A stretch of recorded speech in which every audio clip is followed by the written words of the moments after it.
las ondas P, generalmente para conocer profundidades de basamento rocoso o de cambio de materiales.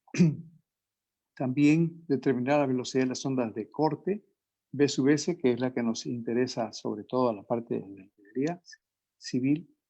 Determinar la profundidad y estado de la roca de basamento. También caracterización de dinámica de los suelos y los parámetros que nos interesa para pequeñas deformaciones y también para grandes deformaciones, que son el módulo de Young, el módulo de corte y la relación de Poisson.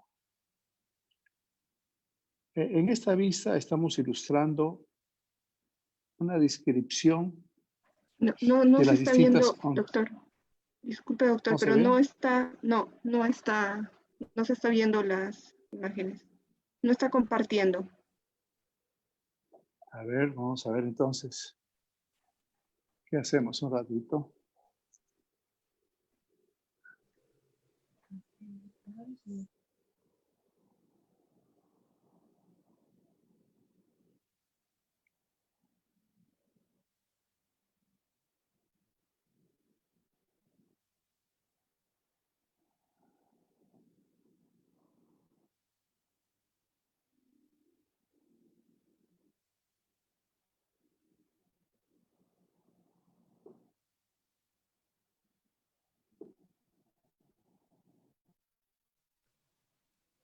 Ahora sí, doctor, sí se ve. Entonces vamos a repetir brevemente. Tiene que entrar la diapositiva ahora.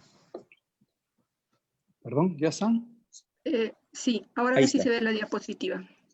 Ya. No se ve mi cara, según me dicen. Bueno, en fin. Entonces, vamos a presentar en primera instancia aplicaciones de la geofísica en la ingeniería geotécnica. Y había mencionado que el objetivo principal es determinar la velocidad de las ondas, tanto de corte, V sub S, como ondas compresionales, V sub P. Esto nos servirá para conocer la profundidad y el estado del basamento rocoso, también para caracterizar a los suelos desde el punto de vista dinámico y calcular los módulos elásticos de los suelos, el módulo de Young, el módulo de corte y la relación de Poisson. Aquí en esta vista estábamos viendo las ondas sísmicas que existen en un medio, ¿no? Podemos comenzar como un semiespacio elástico y después un espacio elástico, pero básicamente, sin ir en mayor detalle, las ondas P son las ondas de compresión y son las que son más fáciles de identificar porque son las que llegan primero cuando uno le da una cierta excitación al suelo. Viajan en el sentido de la velocidad, la onda P viaja en el sentido de su transmisión a lo largo del mismo eje. Tenemos por otro lado las ondas de corte, que es la que llega después, la que tiene bastante energía y es la onda más importante en la ingeniería geotécnica. La onda Rayleigh es una onda de tipo superficial que tiene la ventaja de ser muy parecida a su velocidad a la onda de corte S. Entonces utilizamos en muchas aplicaciones recientes, utilizamos la medición de la onda Rayleigh de superficie para simular, para determinar la velocidad de la onda de corte S. Y las ondas Log son las que se generan cuando hay una frontera entre dos fases, entre dos capas. La exploración geofísica, como la vemos ahora, y estamos hablando lo más en este caso de prospección sísmica, tenemos dos ramas, ¿no? Si queremos calcular la velocidad de las ondas P, nos vamos por lo que llamamos la refracción sísmica. Y si queremos calcular la velocidad de las ondas de corte, nos vamos por el método del MASW. Ese método nos permite conocer en un solo punto y su variación con la profundidad. En la ingeniería geotécnica se toma como base los primeros 30 metros, los que van a producir el tipo de suelo que tengamos, A, B, C, D, E, en relación a lo que los norteamericanos y otros europeos consideran, o lo que dice nuestra norma, que es S0, S1, S2, S3, etc. Aquí vienen las constantes elásticas, ¿no? El módulo de corte, que no es otra cosa que la relación entre el esfuerzo cortante con la deformación cortante, y se mide la dureza del material. Para valores de G corregidos para niveles de deformación apropiados, puede ser de utilidad para problemas geotécnicos estáticos, como es el diseño de cimentaciones. De hecho, la velocidad de onda de corte que se mide con la metodología geofísica está referida a una muy pequeña deformación. Y vamos a ver que la velocidad, perdón, que el módulo cortante con el nivel de deformación cortante varía, disminuye. En consecuencia, hay que establecer una relación entre el nivel de deformación cortante que nos interesa estudiar con el valor de G. El valor de G que calculamos con el módulo de corte en el ensayo de geofísica es el módulo máximo. Este valor disminuye. Y aquí en esta figura se aprecia que el G es ρ veces B sub S al cuadrado, donde ρ no es otra cosa que el valor de gamma dividido entre el valor de la gravedad. Entonces, G igual a ρ B sub S al cuadrado, o también puede calcularse el valor de ρ en función de B sub P. También tenemos la relación de Poisson, que es esa expresión que estamos ilustrando ahí, y por supuesto el módulo de elasticidad. El módulo de elasticidad, si conocemos G, conocemos relación de Poisson, se determina por esta ecuación de Lasme. E igual 2, 1 más nu, relación de Poisson veces G. Esta es una figura en el gráfico de la derecha que nos ilustra cómo es que la deformación de corte disminuye el valor del módulo cortante. La ordenada máxima que estamos aplicando aquí está relacionada a un valor de deformación de más o menos 10 a la menos 6. Pero cuando estamos haciendo un estudio de cimentaciones, el valor de la deformación cortante es entre 10 a menos 2 a 10 a menos 3, lo cual significa que tiene que disminuir. Para calcular el asentamiento utilizando la teoría elástica, bueno, hay varias fórmulas. La que presenta el profesor los profesores Lamb y Whitman es la que estamos ilustrando allí, y la teoría elástica y la norma Ashto también da una expresión. Debo mencionar que trabajos más recientes inclusive estudian la influencia que puede tener la profundidad de el empotramiento de la cimentación y también la localización de un estrato de basamento duro que esté a una determinada profundidad en el perfil que estamos analizando. Después tenemos también la aplicación, si es que conocemos la velocidad de las ondas de corte, en el análisis que propusieron inicialmente Sid y Idris el año 81 y que después se ha ido modificando el año 83, el año 86, en donde ya además del valor de SPT, el valor de N, se incorporan valores de CPT, de fondo holandés y también de la velocidad de las ondas de corte. Entonces, si conocemos la velocidad de ondas de corte y conocemos la relación de esfuerzos cíclicos, para una determinada magnitud podemos saber si el suelo licúa o no licúa. Si está a la derecha de la curva que se ilustra, sería no licuable, y si está a la izquierda, sería el suelo licuable. Aquí estamos presentando las normas internacionales que les había mencionado, en donde, por ejemplo, para la velocidad de ondas de corte en los primeros 30 metros promedio es mayor de 1520 metros por segundo, la llamamos roca dura o suelo de roca clase A. Y así sucesivamente para roca B, roca C, roca D, E y F. De hecho, el suelo de Lima, que es el que más conocemos, está en el rango de suelo tipo C, ¿no? Si bien es cierto, podemos calcular ese valor de onda de corte promedio en profundidad, estableciendo rango de valores para profundidades y para valores de B sub S, también creo que es importante mencionar que por la teoría elástica uno puede calcular el periodo predominante, fundamental de vibración del suelo, si es que conoce la altura, o sea, el espesor del suelo y también la velocidad de las ondas de corte, estableciendo que T sub S es igual a 4H sobre B sub S sub 30. Aquí tenemos el proceso de medición de estas ondas. Primero hay que generar la onda y generalmente, si nos interesa medir velocidad de ondas de corte, utilizamos el golpe de martillo. Si el estrato es muy profundo, entonces posiblemente tengamos que usar dinamita, pero en ese caso, la dinamita no permite distinguir la llegada de la onda P de la onda S. En consecuencia, no es adecuado medir con dinamita los valores de las ondas de corte. Tenemos también ahí en color rojo geófonos, que pueden ser 12, pueden ser 24, generalmente de 24, que están todos conectados para poder establecer en un adquisidor de datos o en un sismógrafo cuándo están llegando las ondas.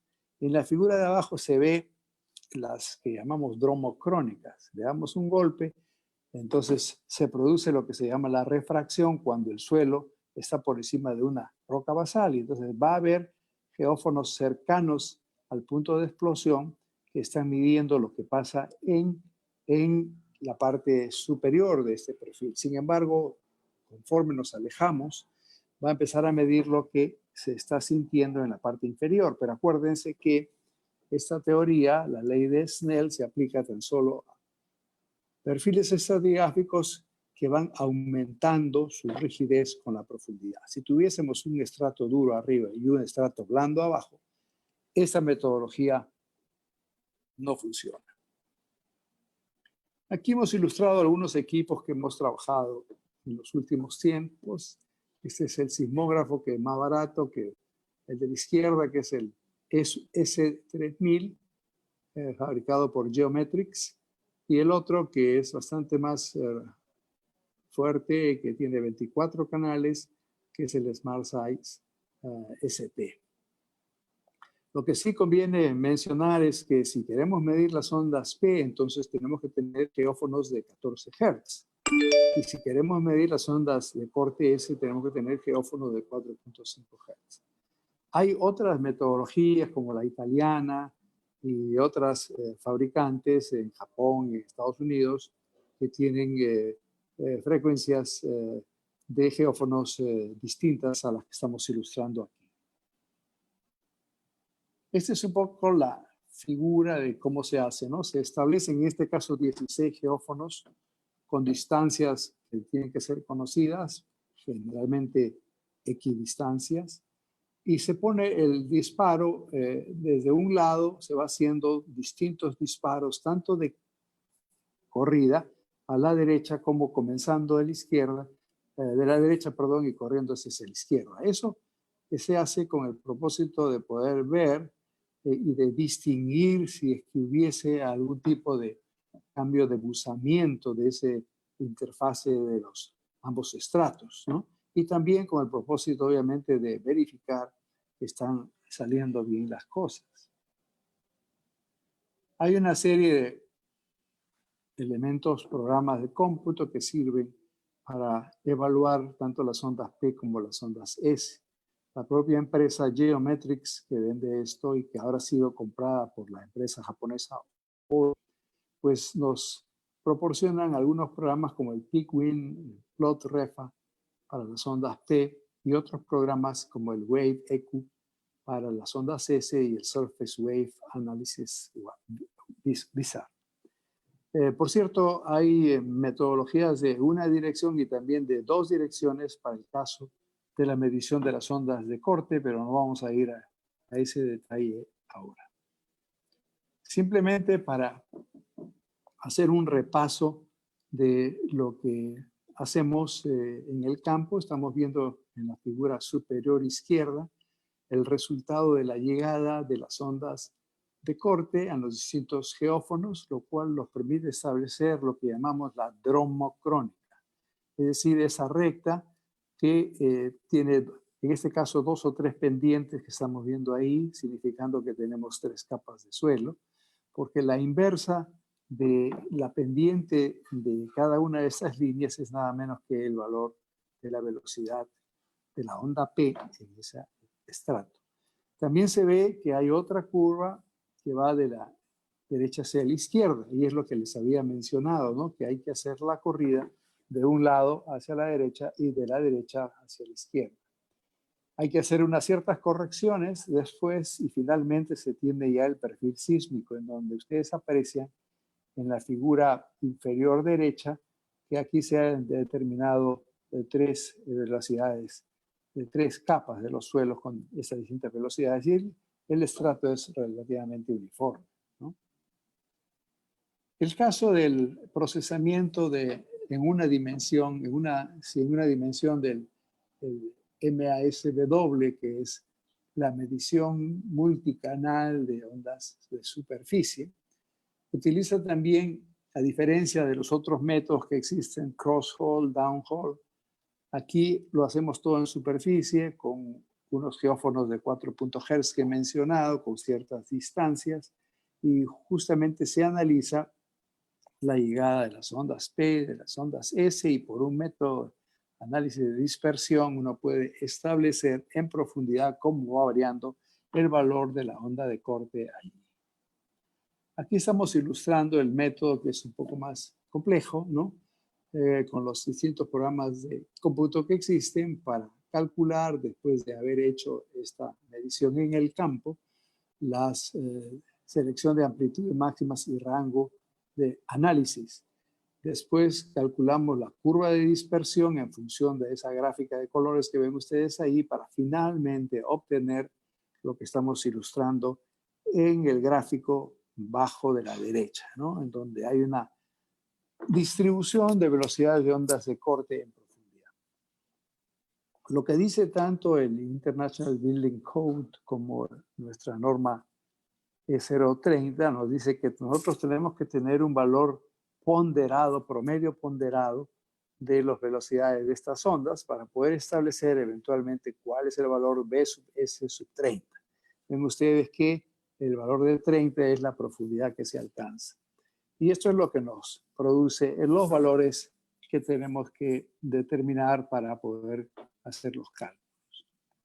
A manera de ayuda, existen algunas correlaciones de tanto la norma ASTM, la D5777, como algunos trabajos prácticos, tanto del doctor José Arce Helber, como del ingeniero Alberto Martínez Vargas y también el CISMIT, para tener valores de rangos de valores de distintos tipos de suelo que se han encontrado en realidad en la práctica, ¿no? Las tres primeras son para ondas P y la última de abajo es para ondas S. Teníamos entonces un afán de poder estudiar qué tipo de ondas existen, y como seguramente se va a ver en una próxima presentación, tenemos un interés grande de estudiar los distintos suelos en el Perú, en donde hemos instalado acelerógrafos para medir las ondas sísmicas. Y ahí es necesario saber cuál es el valor promedio de las ondas de corte en cada uno de esos puntos. Y en consecuencia se han hecho ese tipo de mediciones.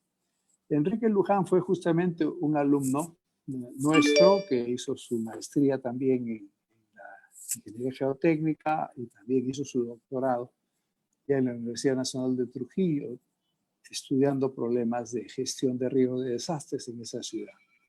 Y con él hicimos estos trabajos en la ciudad de Trujillo. Ustedes aprecian ahí en el color amarillo cada uno de los puntos donde trabajamos para poder establecer, no voy a presentar aquí la microsonificación, pero tan solamente ilustrar a ustedes en dónde es que se hicieron los sondajes. Por supuesto que son pequeños sondajes. En los puntos verdes son las investigaciones que se habían hecho tanto de calicatas como de ensayos de penetración estándar. Sin embargo, esta es una primera aproximación. Posiblemente en esta ciudad y en muchas otras ciudades del país tengamos que hacer más ensayos para poder conocer mejor y poder hacer la microzonificación sísmica de cada una de las ciudades que nos compete. Por ejemplo, con nuestro equipo, pues estamos en la izquierda, en la Plaza de Armas, de Trujillo, que no tenemos problemas en hacer en asfaltado allí, y también en la urbanización El Recreo, que se ve en la figura de la derecha. Entonces, en estos dos sitios se evaluaron en esos puntos las velocidades de las ondas de corte. Y aquí están los resultados que se tienen, ¿no? En cada una de las capas se pudieron establecer, en cada uno de los sondajes MASW se pudo establecer un rango de valores para distintas capas, ¿no? Y ahí estamos apreciando que para la LW, cuando decimos LS es onda P, línea sísmica, y esa de acá es onda de MASW, entonces le llamamos LW. Estamos viendo que tenemos ese tipo de material que después se confirma mediante la, digamos, el análisis de los distintos ensayos y estudios que se han hecho en su oportunidad. Seguimos continuamos con otros ensayos hechos en la ciudad de Trujillo.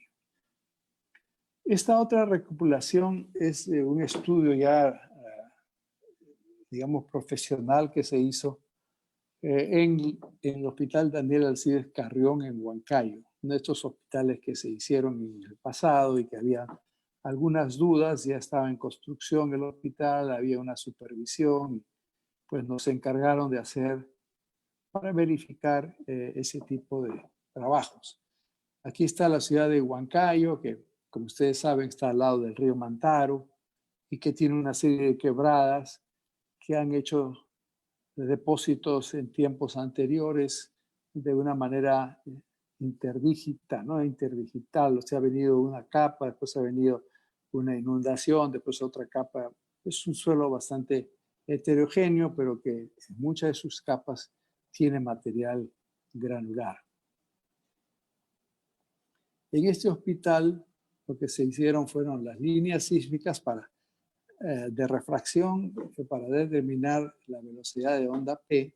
Como ustedes aprecian ahí, las extensiones son lo suficientemente largas.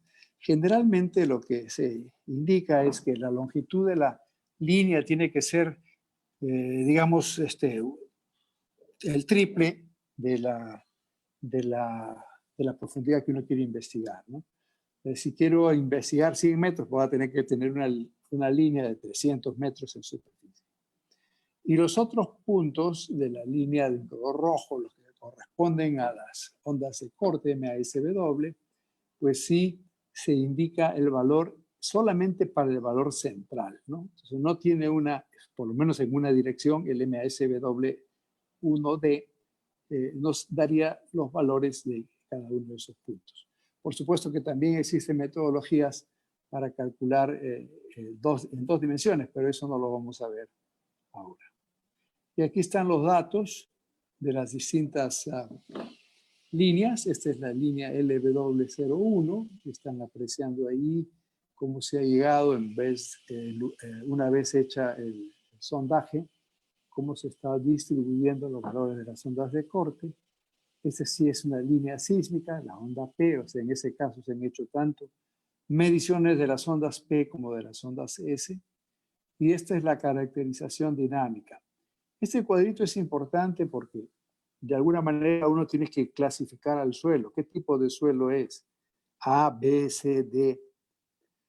De acuerdo a Uniform Building Code, International Building Code, o es S0, S1, S2, S3, de acuerdo a nuestra norma peruana.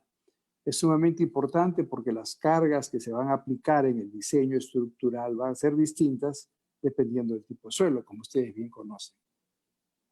Entonces, en esta pequeña hoja de Excel, lo que se hace es, en profundidad, cuál es la velocidad de la onda allí, y después se hace una sumatoria y se divide entre la velocidad de la onda promedio para llegar a valores de 30. Y en este caso en particular, la velocidad de la onda promedio de 30 metros era de 302 metros por segundo.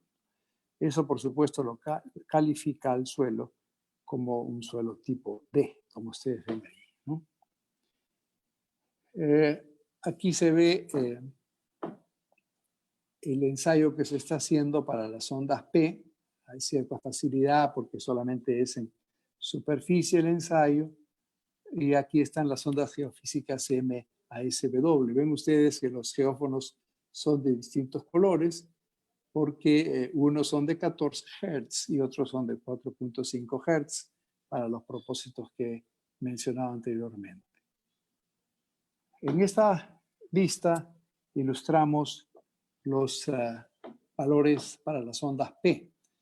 En la línea 1, 2, 3, 4 y 5 nos están dando los valores de las ondas P en general, y esta otra gráfica los valores de las ondas de corte en los 6 ensayos que se hicieron en dicha localidad. Por supuesto que eso nos conduce a establecer que en todo el lugar el suelo es más bien del tipo D, ¿no? Entonces hay que aplicar las normas sísmicas que corresponden a un suelo tipo D. También tenemos parámetros dinámicos. Este es muy importante porque el asunto era determinar o reanalizar el análisis de la cimentación. Y aquí estamos viendo que tenemos valores del módulo cortante, pero le llamamos nosotros módulo cortante máximo, ¿no? O módulo cortante dinámico, porque corresponde a un nivel de deformación pequeño. Y podemos hacer el cálculo para el módulo de Young dinámico, ¿no? Y después lo que tenemos que hacer es convertir el dinámico al que nos corresponde como, digamos, ensayo estático. Y en este caso estamos aplicando un 10% del valor del módulo dinámico para adquirir o determinar el módulo estático. Ahí hay cierta controversia porque dependiendo del tipo de suelo, dependiendo de la norma que uno aplique, etcétera, los valores pueden pues variar, ¿no? Hemos visto algunas revisiones de literatura que en algunas partes de Europa, por ejemplo, si tienen grava, ellos van hasta el 20%, o sea, le dan un valor mayor que el que nosotros estamos dando acá, que es de 10 a 15% del módulo máximo o dinámico. Esta parte resume el trabajo de un tesista asesorado por mí, el ingeniero Miguel Quispe ahora, que lo que hicimos fue, bueno, poner en un resumen, en una sola exposición, lo que se había podido avanzar en Lima. Estamos hablando ya de hace varios años, ¿no? Lo que se había podido avanzar, ahora se ha avanzado mucho más, por supuesto, hay muchas personas que hacen estos equipos, estos ensayos, y además hay bastante interés de los propietarios, sobre todo de obras importantes, de poder tener estos datos ahí. Aquí hemos visto también con mi oficina de ingeniería los distintos proyectos que nos tocó hacer, ¿no?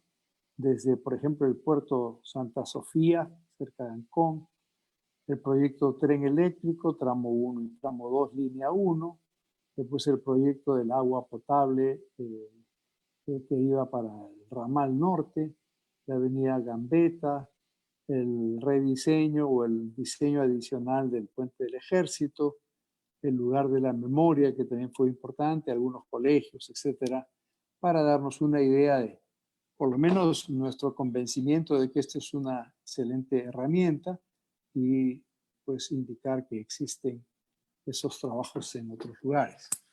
Y hemos visto entonces que esto se puede aplicar a tipo de terreno de suelo, de roca y de rellenos.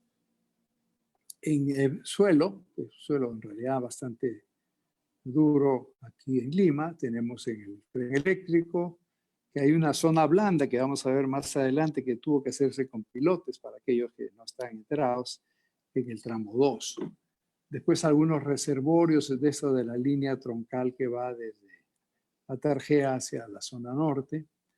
Después en Villa El Salvador, en un determinado lote constituido básicamente por arenas, y después se han hecho pues los edificios, eso de la Villa Panamericana y otros más, de los Juegos Panamericanos, en Ancón, en El Cercado, el Pueblo del Ejército, Colegio von Humboldt, etc. En reservorios, hay varios reservorios rocosos, ¿no? Como el de Coyique R3 y Puente Piedra R5, que son para Sedapal, y también proyectos sobre relleno, que también son proyectos de Sedapal, como el del R4, y otros proyectos como el Lugar de la Memoria, que también nos tocó hacer, y el Puente del Ejército mismo. En suelos gravosos, aquí estamos viendo la trayectoria del tren eléctrico en línea de color azul. Nos tocó hacer los sondajes justamente para hacer el cruce del río, ¿no? El río Rima, que ustedes aprecian cuando están por ahí, que hay pues todo un puente ahí, que está en pilotes y pilotes en grava. Y también este otro puente de acá, este otro tramo, que descubrimos con los sondajes y con la investigación geofísica, que había un tramo de suelo blando, ¿no? O relativamente blando. Aquí estamos viendo en el tren eléctrico los valores de las ondas de corte, tanto en la margen izquierda como en margen derecha del río Rímac y en los otros puntos que he hecho referencia. Corresponden obviamente a suelos gravosos por un lado, arenosos, limosos por otro lado, y esa diversidad. Sobre el mapa que hizo el SISMIT para poder estudiar a San Juan del Lurigancho, se puede apreciar en la línea del tren unas líneas en color rojo, ¿no? Un sector. Justamente en ese sector, que por cierto estaba muy cerca de la inundación que ocurrió el año pasado, se apreció que existían suelos, digamos, arcillosos, ¿no? A diferencia de los otros puntos donde la grava, pues, si bien es cierto, no era tan igual a la grava de Lima, pero sí había una grava que había sido depositada también de un material aluviónico. Pero en esa zona en particular apreciamos que había material arcilloso y tuvimos allí que diseñar pilotaje. Pues hay pilotes de gran diámetro, que vamos a ver más adelante, no en este sitio, pero en un sitio parecido, que tuvo que fabricarse pues pilotes ahí y así fue el diseño. Aquí estamos viendo los estudios que se han hecho para algunos de los reservorios, ¿no? Estamos hablando en Jicamarca, el reservorio número R1. Ahí hicimos 2 líneas de refracción y una línea LS, perdón, 2 líneas de refracción sísmica y una línea de ondas de corte, ¿no? Aquí están los resultados para este reservorio. Después hicimos para el reservorio R2, también en suelo bastante compacto, ¿no? En esa zona se hizo en Canto Grande las líneas que estamos indicando para calcular las ondas P, las ondas S y la relación de Poisson para finalmente, que lo que nos interesa, determinar un valor del módulo de corte dinámico, llamémosle así, de pequeñas deformaciones y después transformarlo a un módulo, llamémosle así, estático de deformaciones para las estructuras. El reservorio de Comas Bajo, que también es parte de esta línea de reducción de agua para la zona norte de Lima, también se hicieron líneas de refracción sísmica y las líneas de corte y nos dieron ese tipo de trabajos. El suelo, en este caso, es tipo C, que tiene una velocidad de ondas de corte de 500 metros por segundo. Seguimos presentándoles a ustedes los reservorios que se investigó, también con ondas P y ondas S, lo que nos condujeron a establecer en la clase del suelo y también periodo predominante de vibración con los respectivos módulos, ¿no? Aquí estamos viendo otros reservorios. Bueno, esto es un resumen, perdón, del reservorio de Jicamarca, del reservorio de Cerro Grande, me parece, Comas, y Tupac Amaru, Coyique. Todos son suelos tipo C, como ustedes aprecian, y estamos en el rango de 400 a 500 y algo más de metros por segundo para la onda de corte, lo cual nos indica pues, que es un suelo más o menos resistente, ¿no? Este es otro estudio que también fue importante hacer. No obstante que se hicieron perforaciones, también hicimos 13 líneas sísmicas, 7 fueron para las ondas P y 6 fueron para las ondas de corte. Un sitio medio peligroso fue ese, y ahora ustedes pasan por ahí, es el puente del ejército que antes tenía solamente 2 líneas, ahora tiene 3 en cada dirección, y que tiene ahí un tremendo arco de acero a los costados. Pues ese estudio nos tocó realizar para determinar las características del terreno. Y aquí estamos viendo tanto la margen izquierda como la margen derecha, la medición de la velocidad de las ondas de corte.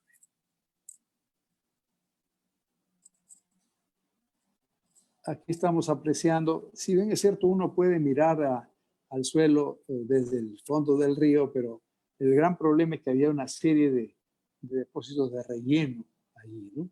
Entonces tendríamos que determinar hasta dónde vamos a hincar la cimentación. Esta es una cimentación superficial, entre comillas, ¿no? O sea, no ha sido con pilotes, sino ha sido con cimentación superficial, pero teníamos que determinar exactamente a qué profundidad deberíamos llegar porque había mucho material deleznable a los costados. En suelos arenosos, bueno, se han construido varias cosas, ¿no? Han habido pilotajes también en los últimos tiempos. Y aquí hicimos 14 líneas, 9 para las ondas P y 5 para las ondas Q. Esto fue para un lote en Villa El Salvador, pero además hicimos otro estudio para el patio taller del Metro de Lima, la línea número 1, ¿no? Esa vista de jardinería, porque ahí funcionaba un vivero que después ya se convirtió pues, en un conjunto habitacional en Villa El Salvador. Se hicieron igualmente las velocidades de las ondas de corte y las ondas P, y esos son los resultados del patio de maquinarias. Y en roca también, pues, este instrumento es muy versátil porque lo podemos hacer. Antes, los ingenieros geotécnicos decían roca, ponle 10 kilos por centímetro cuadrado, pero eso no es tan correcto porque tenemos que estudiar, sobre todo en roca, lo que manda el diseño son la distribución de las discontinuidades. Las discontinuidades pueden cruzarse y pueden generar fallas que pueden ser pues tipo cuña, de tipo planar, de tipo toppling o volcamiento. Entonces es importante conocer cuáles son estos sistemas de fallas y por supuesto también los parámetros del terreno que estábamos viendo. Aquí tenemos el reservorio de Coyique, el R3 y también el reservorio de San Martín, ¿no? Este es el reservorio ya construido, se nota ahí en esta figurita de la derecha, pero eso tuvo que ser ensayado también allí, ¿no? Este es el reservorio de San Martín. Ven ustedes que las velocidades de las ondas de corte son bastante bajas, de 200, y después ya se van a los 8 o 9 metros, se van aumentando. En rellenos es otro gran desafío. Y bueno, no es muy conveniente hacer calicatas en relleno, pues porque pueden fallar, ¿no? Y la gente se puede quedar atrapada si es que no se hace calicata, si no se hace perforación. Y hacer una perforación, pues es ya bastante costo, tiene que haber una zona importante de estudio. Pero ustedes pueden apreciar acá que hay algunas calicatas hechas y también el material de relleno existente, ¿no? Y en esos sitios también se han hecho este tipo de sondajes para conocer la distribución de las velocidades de las ondas de corte y las ondas P. Este es un estudio que también se hizo en el lugar de la memoria. Es un edificio que está ahí frente al mar, en la zona entre San Isidro y Miraflores, parece. Y bueno, el estudio inicial decía que había que remover, no sé si son 10 o 12 metros para después construir encima.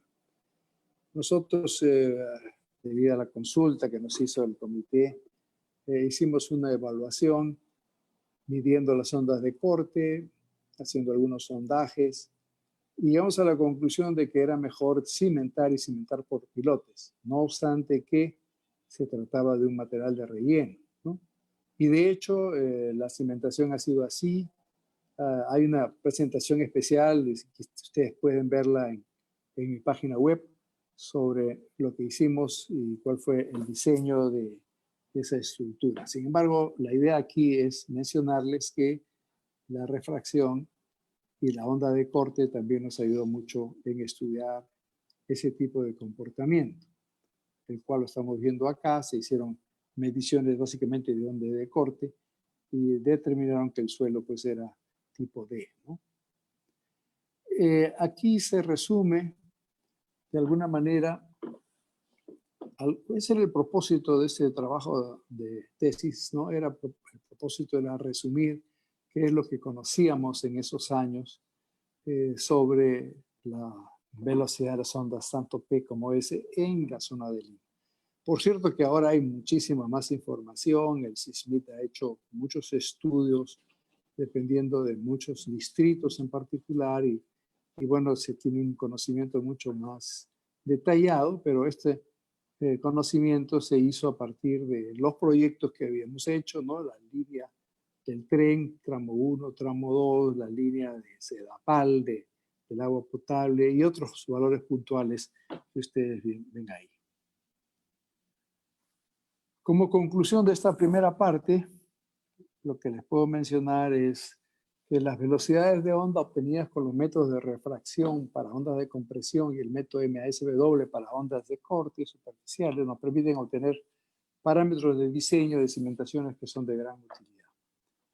Los métodos geofísicos tienen como ventaja que son pruebas, ensayos no invasivos, no alteran la estructura natural del suelo, como es el caso de los métodos mecánicos en la exploración de suelos. El valor promedio de los primeros 30 metros B sub S30 constituye un parámetro universalmente aceptado para la clasificación de suelos de acuerdo al International Building Code y a la ASHTO, entre otras normas. Peruana también ahora incorpora el valor de la velocidad de la onda de corte promedio de los primeros 30 metros. Estas normas y recomendaciones se refieren a la respuesta del terreno frente a movimientos sísmicos y específicamente a los efectos de amplificación de las ondas de corte en los niveles superficiales. Los estudios geofísicos deben ser complementados con exploraciones mecánicas para determinar correctamente los perfiles sísmicos y las características y propiedades mecánicas de los suelos. Bueno, y de esa manera estaríamos terminando esta primera presentación. No sé si hay alguna pregunta que quisieran hacer. Carmen. Si tendrán alguna consulta, les vamos a habilitar los micrófonos. Sí, buenas tardes, doctor Alba. Gilmar Chávez lo saluda. Una consulta. Me nace allí la inquietud de saber, cuando usted habla de los 30 metros de estudio con respecto a al estudio geofísico, pero sin embargo veo perfiles que van más de 100 metros, 200 metros. ¿Cómo es que eso se determina? En realidad, los 30 metros es lo que requiere las normas de cimentaciones, ¿no? Las normas sísmicas y de cimentaciones. Por supuesto que si tengo yo que cimentar una presa o un puente que no está comprendido en las normas a que hago referencia, uno tendría que profundizar un poco más esa investigación. También debo mencionar que como la medición de la onda se hace con martillo, simplemente no hay con explosivos, porque explosivos no podríamos conocer bien la onda S.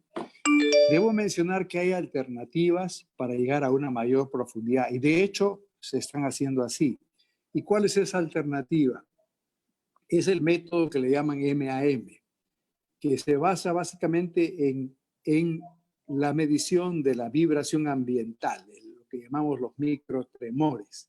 y se tiene que tener un cierto patrón, un cierto arreglo. Hay varias metodologías como el método SPAC y tantos otros más, en donde uno, en vez de darle el golpe al martillo, lo que tiene que hacer es colocar sus geófonos, sus microtemblores, sus equipos de microrespiraciones en un determinado arreglo y de esa manera esperar y después procesar el resultado producto justamente de esta metodología ambiental. Se han podido llegar a más o menos 200 a 300 metros en profundidad aquí en nuestro medio. Entonces sí hay alternativas, pero es una metodología que toma más tiempo, ¿no? Y que cada medición pues uno tiene que invertir un poco más de tiempo en esas mediciones, pero sí se pueden hacer también, de hecho. ¿Alguna otra pregunta? Ya no hay más preguntas. Ingeniero, sí, por favor, una consultita más. Con respecto en este caso, cuando el estudio geofísico, por ejemplo, determina que tengo suelos, por ejemplo, en este caso, suelos, no llego a roca, ¿el estudio necesariamente tiene que llegar hasta encontrar el macizo rocoso o simplemente a una cierta profundidad a lo que encuentre? Puede ser un suelo blando, no sé, pero ¿cuál es el fin del estudio en sí, no? El fin del estudio es determinar las características del terreno y no necesariamente llegamos al macizo rocoso. En el caso, por ejemplo, de la cimentación por pilotes, debo mencionar que los pilotes pueden trabajar solamente por fricción y otros que pueden trabajar por punta solamente. Entonces, es una combinación generalmente la que se toma, trabajar por punta más trabajar por fricción, pero se han dado muchos casos en una cimentación profunda, pues tan solamente pues llega a desarrollar su capacidad por la fricción que le da el suelo que lo rodea. Por cierto, quiero anunciar aquí que va a haber una conferencia, dos conferencias importantes para aquellos que están interesados en la materia. Una conferencia que la va a dar el doctor, profesor también del posgrado, Guillén, ¿no? Cárdenas Guillén, sobre cimentaciones profundas. Y hay otra conferencia que está organizando la Asociación Peruana de Ingeniería Geotécnica, que es el profesor Juan Paulín de México. Él va a hablar sobre excavaciones profundas. Él es gerente de Latinoamérica de empresas francesas, Fraisinet y compañía. Entonces, yo creo que sería muy interesante que ustedes puedan asistir a esos eventos también. Para dar respuesta a su pregunta, no necesariamente tenemos que llegar al basamento rocoso. A ver. ¿Seguimos, Carmen? Ingeniero, buenas tardes. Hay una consulta más. Una consulta, ingeniero. Buenas tardes. ¿Cuál es la profundidad recomendada de estudio para el ensayo de refracción y para el MASW? ¿Cuál es la profundidad que se recomienda máxima que podrían llegar a esos ensayos? Bueno, se podría llegar a más de 30 sin la menor duda, ya lo hemos explicado, pero eso va a depender de la longitud que tenga en la superficie la línea que estamos haciendo. Había mencionado que en base a la longitud del ensayo se puede alcanzar 1/3 de ese valor. No se va más allá. Si yo quiero ir a 100 metros, entonces tengo que hacer una línea de 300 metros, obviamente con más, o tomar los geófonos y distanciarlo más, o tener pues ya no 24, sino 48 geófonos o algo por el estilo. Esa es más o menos la práctica, ¿no? ¿Ya? Ahora sí, seguimos. Sí, entonces vamos a apagar los micrófonos. Gracias. Ya. Entonces, ahora voy a presentar este trabajo que lo presentamos en una conferencia panamericana de geosintéticos y que es un trabajo que ilustra cómo es que a veces, así como el caso del Museo de la Memoria, no necesariamente tenemos que sacar el suelo para poderlo sustituir totalmente, sino que se puede tener alternativas. En el caso del Museo de la Memoria fue la alternativa de pilotes, y en este caso en particular es una alternativa de reforzar al suelo. Y por cierto, en Lima ya se están agotando los buenos suelos, los suelos regulares, y entonces se está entrando cada vez más en suelos que no tienen las características que tienen los suelos centrales, ¿no? Hemos hecho ya varios estudios en mi oficina sobre reemplazo de suelos, sobre técnicas de inclusión de suelos y tantas otras cosas nuevas y novedades que hay y que hay que tener el antecedente y hay que tener también pues la visión de poder hacer cosas distintas. En este caso particular voy a ilustrar a ustedes cómo es que se mejoró la capacidad de carga de un suelo utilizando un sistema que se llaman geoceldas. Yo debo mencionar que las geoceldas tuvimos la oportunidad de introducirlas por primera vez con una empresa norteamericana que se asoció con mi empresa en la zona del sur, ¿no? Hicimos unos muros de contención con estas geoceldas que resultó bastante bien porque vino el sismo del 2001 y afortunadamente funcionaron bien, ¿no? Se mimetiza además el propio color de estas geoceldas con la arena que existe en esa zona. Y también lo propusimos para Pasamayo, pero en Pasamayo no nos hicieron caso y se han ido por otras alternativas de trabajo. Sin embargo, en Cerro de Arena, que es el tramo que mencioné, lo hicimos. Aquí estamos viendo cómo se hizo esto en un reforzamiento del suelo, pero también en la cimentación, en la base, pero también se ha hecho en los taludes. Ya no nos dio tiempo para poder presentar algo que resulta muy simpático e interesante en el caso que se llama de Bio Las Vegas, en la carretera esta central, que también se hizo un trabajo muy interesante y que también lo pueden ver en mi página web, que lo presentamos en el Congreso de Geosintéticos aquí en Lima, en un congreso Geoamérica también se llamaba. Bueno, esta es la página web que está ahí ilustrada en color rojo, que pueden entrar ahí y bajar la información que crean más pertinente.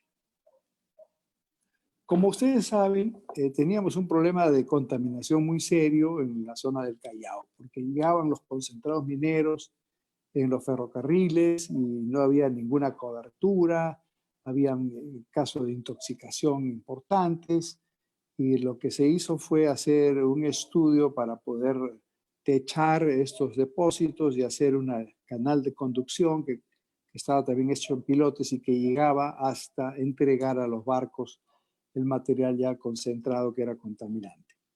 El año 2011, la empresa Impala Terminals Perú comenzó a implementar la expansión y modernización de los almacenes que tienen el Callao para mejorar la capacidad de trabajo y cumplir con los estándares internacionales de calidad.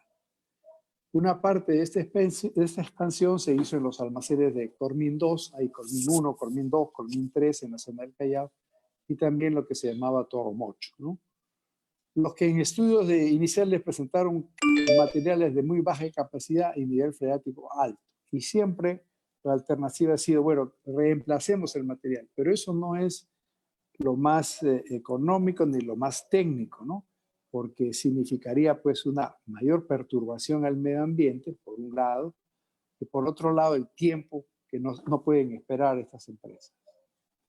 Aquí está ubicado el emplazamiento de lo que estamos haciendo referencia. El río Rímac va por un lado, el terminal portuario, los depósitos de estos materiales.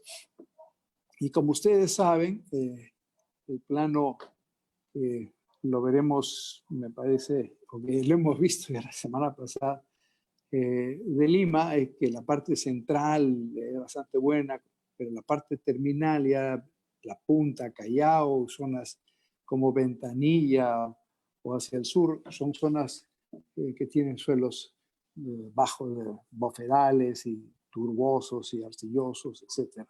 Entonces la idea era que además de mejorar ese terreno en la zona que está ahí en color rojo, también hubo un proyecto de hacer una línea, una faja transportadora que iba desde la parte, digamos, más hacia el este y daba la vuelta, y eso sí estaba en pilotos, y sobre eso no voy a hablar, pero voy a hablar solamente de el lugar que se llamaba Impala. Inicialmente fue considerada la necesidad de reemplazar grandes volúmenes de material y aumentar moderadamente las dimensiones de la cimentación para encontrar un balance entre las cargas transmitidas y los materiales almacenados.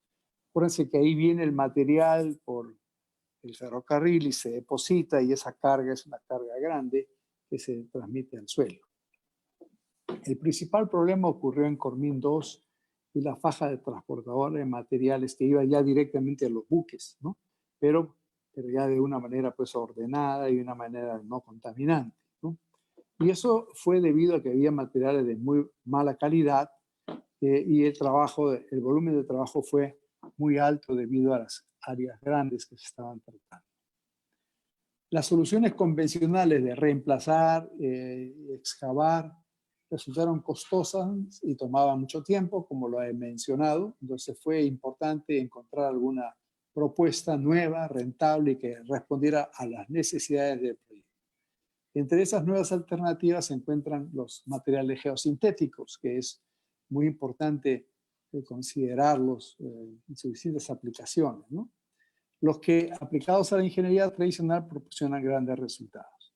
En este caso, vamos a hablar sobre la aplicación que tuvimos con este material que se llama Geocelda, ¿no? Que por cierto no es de exclusividad de una sola empresa, hay ya varias empresas que están produciendo este tipo de geosintético, y bueno, sería el mercado el que decida quién es el que está haciendo mejor y que tiene más experiencia, ¿no? La idea es entonces darle un refuerzo superficial al suelo. La gran ventaja de la geocelda en este caso particular es que el relleno, que es un material granular, como también la arena de esos cerros de arena y de pasamayo, al estar confinada, aumenta su resistencia cortante, como ustedes lógicamente pueden deducir, ¿no? Si yo me paro sobre un montón de arena, no me va a poder sostener, pero si la pongo la arena en un saco, posiblemente me pueda sostener. Eso significa que el confinamiento tiene una característica muy importante para este tipo de material, y ese es el concepto con el cual se maneja esta alternativa, ¿no?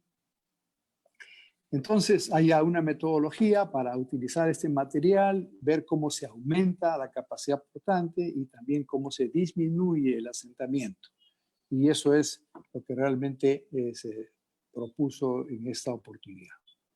Estamos viendo acá en esta figura la primera, que no tiene ningún tipo de soporte, y como ven ustedes, si el material transmite cargas grandes, el material del suelo pues es muy malo, entonces se produce lo que típicamente conocemos como la teoría de Terzaghi, ¿no? Que después ha sido mejorada por distintos investigadores, en donde el material pues falla, ¿no? Falla por los costados y se producen grandes asentamientos. En cambio, el mecanismo que estamos viendo aquí abajo es que se le dé una carga de refuerzo superficial que tenga esa capacidad de confinar el material de relleno que pongamos ahí y que actúe con una especie de costra, ¿no?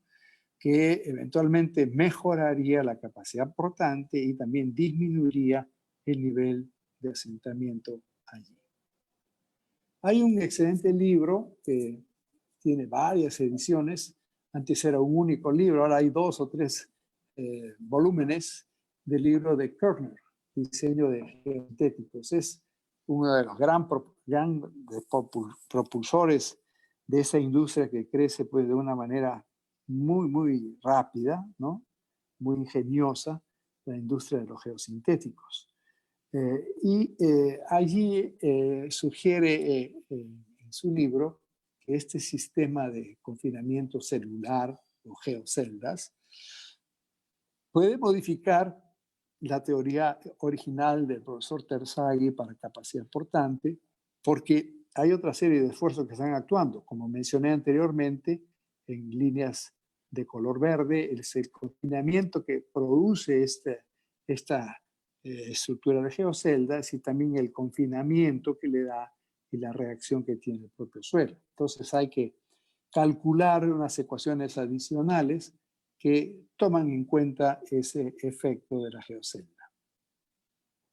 En este caso particular nos tocó hacer dos soluciones, ¿no? Una para las losas de los patios de almacenamiento y otra para la cimentación de las paredes de los almacenes, ¿no? Esta última también fue utilizada para la cimentación del tren de carga que suministra la faja transportadora hasta cierto punto. Después en adelante sí tuvimos que entrar a diseñar pilotes ahí también. La idea esta también está, por supuesto, digamos, a disposición de ustedes no solamente en esta presentación, sino también en un escrito, en un artículo, un reporte que producimos ahí. Básicamente, la idea, y para hacerlo breve, era hacer una capa de 35 centímetros de material propio, que se le dice, no un material relleno, buen material, ¿no? Y por arriba una capita de la geocelda, ¿no? Una capa de 15 centímetros, que después iba a tener encima una camita de arena y arriba la losa de concreto. Básicamente esa fue, digamos, la solución propuesta, pero que por supuesto para llevar a eso tuvimos que hacer una serie de cálculos, ¿no? Las losas, disculpen que esté en inglés, pero el programa nos lo facilitaron y viene así. Entonces ahí pudimos hacer, inclusive Tersay está mal escrito ahí, pero ya no pudimos hacer nada, porque Tersay es GI, ¿no? Bueno, pero las teorías de Tersay y Peck y la teoría de Bessick nos conducen a poder hacer esta evaluación con la modificación pertinente de Meyerhof, que vamos a ver más adelante, y que nos establecen la capacidad portante sin hacer nada, era como 1 kilo por centímetro cuadrado, o 100 kilonewtons por metro cuadrado, y después acá se investigó distintas profundidades. La que nos quedamos fue con la de 50 nomás, porque siempre el factor económico juega un rol importante, y eso podría elevar esa capacidad portante a casi un poquito más de 2 kilos por centímetro cuadrado con la teoría indicada. Esta es la teoría de Meyerhof y Hanna. Meyerhof, canadiense, pero de origen inglés, y Hanna, profesor del Reino Unido. Y aquí se establece la teoría de cómo es que se puede modelar cuando tengo una capa arriba más resistente que la capa de abajo, ¿no? En consecuencia, haciendo el cálculo, para no ir en los detalles los pueden ver en la publicación, llegamos a que la capacidad admisible para este caso era del orden de 3 kilos por centímetro cuadrado. Y también, como es lógico, tenemos que calcular el asentamiento, porque en una cimentación no solamente hay que pensar en la capacidad admisible por resistencia cortante, sino también qué asentamiento se produce. Y en este caso, estas capas nos condujeron a tener el cálculo de cimentaciones, asentamientos en el centro y en la esquina de distintos investigadores, ¿no? El profesor Terzaghi, en su libro famoso Theoretical Soil Mechanics, el libro de Bowles, Maney Poulos, y también en la teoría de elasticidad. Entonces uno puede hacer los cálculos y ver que efectivamente teníamos un valor pequeño de asentamiento. Por otro lado, teníamos el otro tema que transmitía una mayor carga, que era la cimentación de las paredes de los almacenes, ¿no?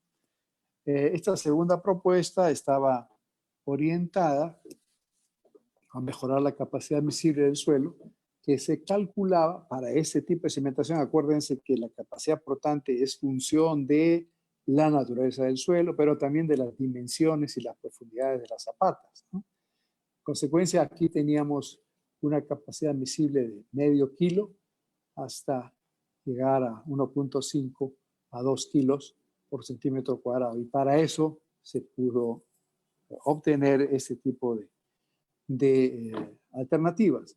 En este caso particular, en vez de hacer una sola capa de geocelda de 15 centímetros, se puso 2 capas de 15 centímetros de geoceldas, En la geocelda, como van a ver en la figura después, se pone el material adecuado, se compacta y bueno, se genera esta especie de costra dura arriba, que está, por cierto, apoyada en esta capa de 35 centímetros de material gravoso también, ¿no? Eso nos condujo a establecer los cálculos pertinentes, pero ya para la cimentación de los almacenes. Estamos viendo aquí que también con distintos valores de DSUF, de la profundidad, tendríamos valores de capacidad de carga admisibles que estaban alrededor de 1 kilo por distintas alternativas. Después utilizamos el método de Meyerhoff y Hanna, que nos condujo a determinar que la capacidad admisible, en vez de medio kilo, como era inicialmente, era ahora 2 kilos por centímetro cuadrado. Y lo propio con los asentamientos. Y para eso también hay una serie de teorías para calcular el asentamiento, la que hablamos hace un momento de Terzaghi, la del libro de Powers, que ya tienen otros factores, además del IS, el IF, y también la más reciente, la de Melny y Poulos, ¿no? En donde ya hay inclusive 3 factores más. En todo caso, el asentamiento, por estas metodologías, no llegó a 1 centímetro, ¿no? Aquí estamos ilustrando ya el análisis de cómo es que se producen los esfuerzos y las deformaciones en estas losas, por un lado, el detalle de cómo es que se tiene que hacer la construcción, y por otro lado la cimentación de las paredes de los almacenes. Y después, todas las soluciones propuestas con este sistema tomaron en cuenta la presencia de nivel freático alto. También fueron considerados métodos para el control de flujos de agua subterránea porque se diseñaron subdrenes sobre el material. Aquí tienen una vista de cómo era el lugar. Se había hecho acá ya la excavación, había este nivel freático, por supuesto. Empezaron a vaciar un material de relleno ahí y para poder tener esa cama que habíamos hablado de 35 centímetros, también subdrenes, y aquí un material en el contacto de esos subdren, un material, un geotextil en realidad, no es todavía de la geomalla, y aquí sí se aprecia la geomalla, ¿no? La geocelda, lo que quería decir. Ahí están las geoceldas, que son esas de color negro, que son casi como un hexágono, que se va depositando el material granular ahí. Y aquí viene ya la compacción que se hace a ese caso. Una capa en el caso de las losas y 2 capas sucesivas en el caso de la cimentación de los almacenes. Aquí estamos viendo cómo el camión viene a depositar el material del relleno y la compactación que se va haciendo allí una vez ya colocadas las geoceldas ahí. Ese es el área de la cimentación de las paredes de los almacenes. Y esto es cómo ha quedado pues esto allí, ¿no? Como ustedes aprecian, y hay un control total de la contaminación que se producía con el material depositado pues así nomás a campo abierto, sin ningún tipo de cobertura, sin una losa allí, y ahora pues ya existe esa cobertura y también un sistema de conducción. Lo que puedo indicar es que hasta la fecha la losa del patio del contenedor de almacenamiento y la faja de transportadora no han presentado problemas.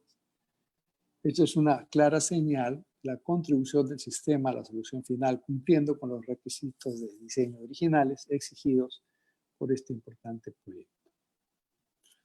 Como conclusión, podemos decir que el uso de estructuras celulares de contención con relleno dispuestas de manera adecuada permite la distribución de las presiones del suelo y las cargas externas con más eficacia que el terreno natural, debido a la contención y a la reducida capacidad de formación dada por el material contenido, proporcionando al sistema un mejor desempeño que un soporte de carga convencional.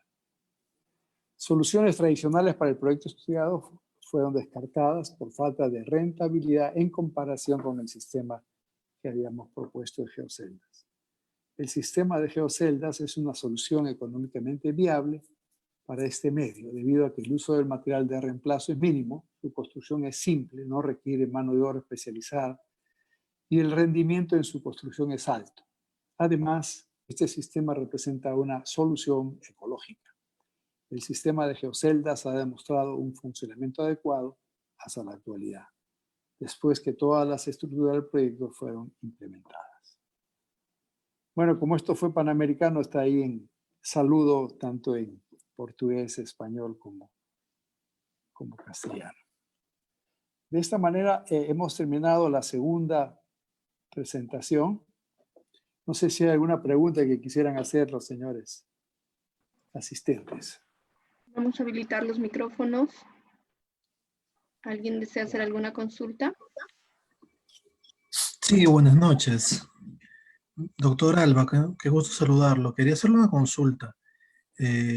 ¿Este sistema de geoceldas podría servir también para un mejoramiento de terreno para una edificación en un suelo arcilloso de ese tipo? ¿De suelos especiales? Sí, sin duda que sí, claro que sí, por supuesto. Solamente que hay que hacer pues el comparativo de precios, ¿no? Había mencionado al principio de la charla que ahora se están buscando suelos que antes lugares que antes los desechábamos, ¿no? Y hablaba que para algunos, no voy a decir los nombres de las edificaciones, pero algunas edificaciones que se han hecho en la zona del Callao, en la zona marginal de acantilado y esas cosas, pues ya no podemos pensar en una solución así típica para el conglomerado de Lima, ¿no? Ahí se ha tenido que buscar alternativas, soluciones. Y por supuesto, una de ellas ha sido esta, y hay otras alternativas también. El caso de la intrusión de suelos es un caso importante. El caso del suelo cemento también es algo que hemos hecho en algún conjunto de habitaciones, de habilitaciones. Entonces sí, hay que ir pensando en que ya no es pues el suelo igual que tenemos que usar siempre. Inclusive el suelo regular de Lima tenemos que estudiarlo mejor, ¿no? Porque antes, me acuerdo cuando era alumno, el profesor nos decía, suelo de Lima, 4 kilos por centímetro cuadrado, y así sucesivamente para cada una de las ciudades del país. Y ahora nosotros hemos hecho algunos diseños en donde para el suelo de Lima le estamos dando 8 y quizás más kilos por centímetro cuadrado, en función obviamente de la distribución de esfuerzos, de las condiciones de carga, del módulo que conocemos mejor, etcétera, ¿no? Entonces, sí, yo creo que hay que continuar avanzando en ese campo. ¿Sí? ¿Otra pregunta? Entonces, ¿vamos a la tercera? ¿Sí? Sí, vamos a la tercera. ¿Y de repente hay una cuarta, Carmen, o no? No, yo estoy doctor. Luego ya pasaríamos con los alumnos del curso Ah, ya. para ver sus temas. Perfecto.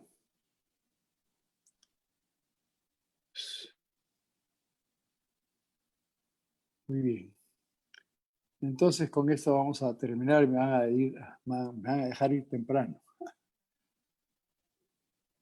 Este es un tema que me sugirió la profesora, la maestra Carmen Ortiz, y es un estudio que habíamos hecho sobre pilotes de gran diámetro. Había mencionado en la primera charla que efectivamente en el tren eléctrico hay zonas que tienen pilotaje de gran diámetro.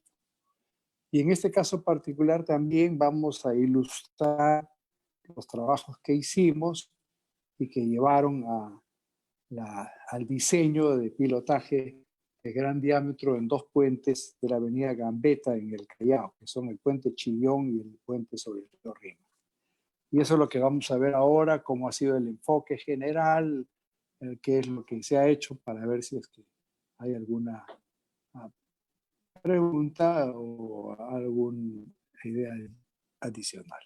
Entonces hay una primera introducción Hay antecedentes, análisis y diseño de pilotes, ensayo de carga dinámica y conclusiones y recomendaciones. En realidad,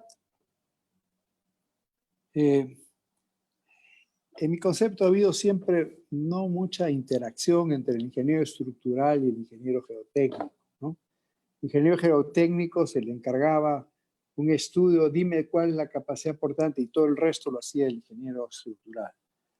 Pero eso ya no es así porque ahora pues hay metodologías como el método LLRFD, hay otras alternativas de cimentación y tiene que haber una mayor comunicación. Y de hecho eso se dio en este contexto. Los diseñadores fueron el grupo de ingenieros gallegos, Casabón y demás, y nosotros hicimos el diseño del pilotaje y eso es lo que quisiera presentar a ustedes ahora. La naturaleza de los suelos de Lima. En general son materiales gravosos, aluvionales, compactos, con tamaño máximo de 12 pulgadas.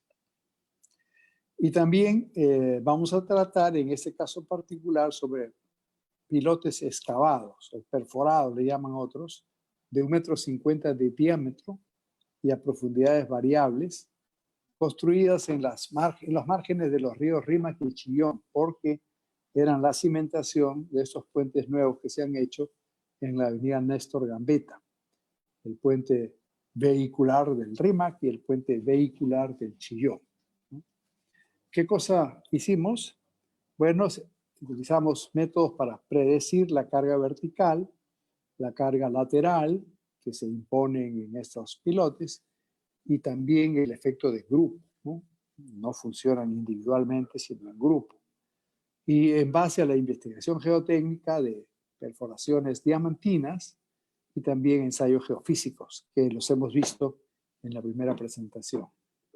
Cuando ya se construyeron los pilotes, se tuvo la necesidad de verificar que efectivamente se había hecho un buen diseño y se estaba dentro de los márgenes de la seguridad, y para eso se hicieron ensayos que llamamos de carga dinámica o también PDA, porque hacer un ensayo de carga estática conllevaría tiempo, conllevaría mucho gasto también, y construir pues algo, porque los pilotos estaban diseñados para 300, 400 toneladas, tendríamos que tener pues una carga muy grande. Y ahí, tanto allí como en el tren eléctrico que ya he mencionado, se han hecho ensayos de integridad de los pilotes, pero también de capacidad portante por método de carga dinámica y su integridad.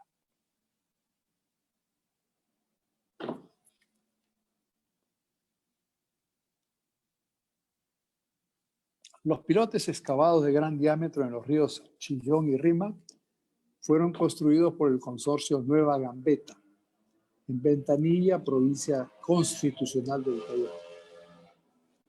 Ya mencioné quién fue el diseñador estructural, y lo que debo mencionar es que el análisis de carga vertical y lateral de tanto pilotes individuales como de grupo fue realizado con el programa All-Pile 7, versión 7, que sigue la metodología del profesor Lyman Rees de la Universidad de Texas en Austin. El programa All-Pile lo tuvimos que comprar, pero no es el único programa. Creo que All-Pile no pertenece al profesor Lyman Rees, sino él tiene una empresa que se llama Ensoft, que también es la competencia, pero que ahí tenemos un antiguo alumno que está trabajando allá. ¿Qué hicimos en el estudio geotécnico? Hicimos perforaciones diamantinas porque se trataba de pilotes pues, de más de 20 metros de profundidad, y también refracción sísmica para las ondas de corte y los ensayos MASW que ya hemos mencionado. Por eso es que era importante en esta primera conferencia, primera charla, ilustrar un poco el tema para comprender mejor lo que estamos viendo ahora. Una vez construidos los pilotes, se hicieron ensayos de integridad que le llaman PIT, Pile Integrity Test, que es un ensayo más o menos sencillo, un martillito le da la onda y regresa, ¿no? Y también ensayos de carga, PDA, que son ya palabras mayores, porque hay que darle un tremendo peso, hay que instrumentar el pilote, hay que medir las ondas, cómo caminan en el propio pilote, y después tomar las determinaciones de si es que cumplen o no cumplen los requisitos de carga vertical y carga pues, lateral, etc. ¿no? No hemos hecho ensayo de carga lateral porque siempre hay un porcentaje de la carga vertical, entonces se supone que debería hacerse eventualmente en otros casos, pero en este caso solamente se hizo carga vertical y se comparó lo que resulta del ensayo dinámico con los valores que nosotros habíamos producido. Este es un plano un poquito antiguo ya de la ciudad de Lima en términos geotécnicos. Este plano lo hace el SISMIT de la UNI, siguiendo pues los lineamientos y el patrocinio de varias entidades que van desde el Banco Mundial, el Banco Interamericano de Desarrollo y otras entidades peruanas y también recursos, por cierto, del Japón. Y se nota aquí a colores, el color verde que ustedes aprecian son gravas, y gravas más o menos potentes, buenas. El color amarillo, las gravas están disminuyendo de su capacidad y de su naturaleza. Y los otros colores sí son peligrosos, pues porque mientras más naranjita y oscuro sea, bueno, ya saben cómo es la Punta Callao, ya saben cómo es los pantanos de Villa El Salvador, y arriba como es Ventanilla. Son los lugares más flacos, digamos, en términos de su resistencia en Lima metropolitana. Hacer estudios ahora en esas zonas es lo que complica la situación, a diferencia de un estudio pues, en el suelo más firme que conocemos. Simplemente, como esta es una presentación que hicimos en Bolivia, entonces había que ilustrar a nuestros amigos del Alto Perú, como ojalá que no me esté escuchando ninguno de mis colegas allá, pero era importante ilustrar cómo es la naturaleza del suelo que tenemos acá en Lima, ¿no? Vean esa bolonería que ha salido y la naturaleza del suelo bastante compacto, que es característico del conglomerado de Lima. Y si no quieren hacer un hueco, bueno, váyanse a la playa y van a ver ahí que están todas las capas, ¿no? Claro que no es uniforme todo el estrato gravoso. Hay algunas zonas donde el material se vuelve un poco más fino, ¿no? Sobre todo en la zona de San Miguel, por ahí. También en Chorrillos, Barranco, han habido dificultades, sobre todo con el sismo del 40, que celebramos hace poco 80 años de su ocurrencia, y también en las zonas que nos acercamos más al Callao, perdón. Aquí se utilizaron pilotes excavados con un diámetro de 1,50 m, de longitudes variables. En el puente Chillón, que es un río más chiquito, la longitud de empotramiento fue de 17 metros. En el río Rímac, 19 metros. Y los pilares, la parte central del puente Rímac, de 23 metros. ¿No? Se realizó el análisis de cargas verticales, laterales y de grupo con la teoría de O'Neill y Rees, que Michael O'Neill de la Universidad de Houston y el profesor Raymond Rees de la Universidad de Texas en Austin. Ellos tienen mucha experiencia en pilotaje por estar muy ligados a la industria del petróleo, ¿no? La Federal Highway Administration utilizaba, bueno, la Federal Highway Administration a cada rato cambia sus reglamentos, no sé si para marear a los ingenieros norteamericanos o qué, pero a veces los que vienen de fuera nos imponen esos reglamentos que hay que estudiarlo cada vez porque son tremendos volúmenes y son valores que realmente nosotros no manejamos, en el sentido de que no hemos hecho los ensayos como para poder aplicar esos factores que se dan en esas curvas. Solamente eso, ese es el comentario. Sí utilizamos el método LRFD, el cual básicamente el estructural nos dice, mira, diseña para condiciones de servicio, diseña para condiciones de resistencia, diseña para evento extremo en una y otra dirección, y esto pues consiste en que el estructural nos lo tiene que dar, porque a su vez nosotros tenemos que recurrir a los reglamentos, en este caso el AASHTO, que también, como digo, va variando cada año, y tenemos que nosotros así como se aumentan las cargas, se disminuye la resistencia, y es básicamente ver, ¿no?, si es que la carga disminuida es capaz de soportar la carga aumentada. Esa es un poco la filosofía en el concepto de estas teorías nuevas. Tuvimos que determinar la carga admisible de compresión y de tracción, porque algunos de los pilotes en el grupo trabajan también a tracción, ¿no?, así como las deflexiones, momentos y cortantes para la carga lateral. También tuvimos que analizar el grupo de pilotes, ¿no? Y para ello carga axial, carga lateral y momentos existentes. El análisis de carga vertical y lateral, individual y en grupo, lo realizamos con el programa AllPile, pero también para no repetir tanto cálculo, tuvimos que diseñar unas hojas de cálculo precisamente para que nos hagan las combinaciones de carga, ¿no?, y poder de esa manera poder comparar con los resultados que teníamos nosotros del análisis. También se calcularon los asentamientos, tanto del piloto individual como de grupo, como es costumbre en esto. Este es el programa de cómputo, hay varias versiones. A mis alumnos le pasamos la versión 6.5, esta es la versión más moderna, y es un programa que es bastante versátil para el análisis del pilotaje. Por ejemplo, para el pilotaje podemos darle qué parámetros hay que darle en función del tipo de pilote, ¿no? Entonces puede ser pilote excavado, puede ser el shaft de los Estados Unidos, puede ser el pilote hincado de distinta naturaleza, puede ser los micropilotes, los anclajes y también la cimentación superficial, dicho sea de paso. Entonces uno tiene que ponerle ahí un clic en el tipo que va a hacer y también cuál tipo de análisis que ven arriba que uno puede hacer, ¿no? Carga vertical, carga lateral, carga en grupo, rigidez lateral para hacer su análisis, etc. Y también van a ver que hay una serie de letras acá que dicen cuál es el tipo de pilote, cuál es el perfil del pilote, cuáles son las propiedades del pilote, cuál es la carga y el grupo de cargas, cuáles son las propiedades del suelo y si es que uno quiere hacer un análisis un poco más avanzado. A los interesados, pues por favor matricularse en el curso de cimentaciones que lo dictaremos el próximo semestre, en donde vemos estos temas aquí. Esta figura lo que nos hace es determinar las características y dimensiones del pilote. Hay algunos pilotes que tienen parte libre, ¿no? Están en el agua, por ejemplo, y de otra parte está empotrada. Pero la longitud va desde arriba hasta abajo y hay que dar ese valor al pilote.